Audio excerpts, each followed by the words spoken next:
కి మన యొక్క ఆచరణకు మన యొక్క వ్యవహార శైలికి సంబంధించింది కాబట్టి వీటన్నిటిని దృష్టిలో పెట్టుకొని మనమంతా కూడా మన జిల్లాలో సిద్దిపేట జిల్లాలో గ్రామానికి స్వదేశీ యొక్క భావనను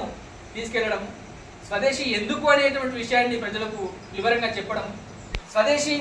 విషయం లేకపోతే మన గ్రామం ఏ విధంగా అతలాకుతలం అవుతుంది ఏ విధంగా దుర్భిక్షంగా ఉంటుంది అనేది చెప్పడం ఇదంతా కూడా దేశభక్తులుగా మనం చేయాల్సిన పని దేశభక్తి అంటే గుండెల్లో దాచుకొని కేవలం 15th ఆగస్ట్ రోజు లేకుంటే 26 జనవరి రోజు సెల్యూట్ చేస్తే దేశభక్తి కాదు ప్రతిరోజు దేశం కోసం పనిచేసేటువంటి ప్రక్రియ అయితే ఉందో అది దేశభక్తి అంటే సకారాత్మక ప్రతిబింబం ఏదైతే ఉందో అది దేశభక్తి కాబట్టి స్వదేశీ ఆచరణ స్వదేశీ యొక్క వినియోగం ఈ రెండు పెరగాలి కేవలం నేను మాత్రమే చేయడం కాదు 10 మందితో చేయించాలి ఆ 10 మందితో చేయించడం ఏదైతే ఉందో అది దేశభక్తి సకారాత్మకమైనటువంటి దేశభక్తి సకారాత్మకమైన ప్రతిరూపం కాబట్టి దీన్ని దృష్టిలో పెట్టుకొని మనమంతా కూడా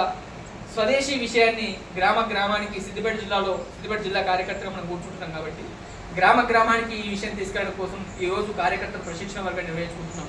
దీన్ని దృష్టిలో పెట్టుకొని మనం పనిచేయాల్సినటువంటి అవసరం ధన్యవాదాలు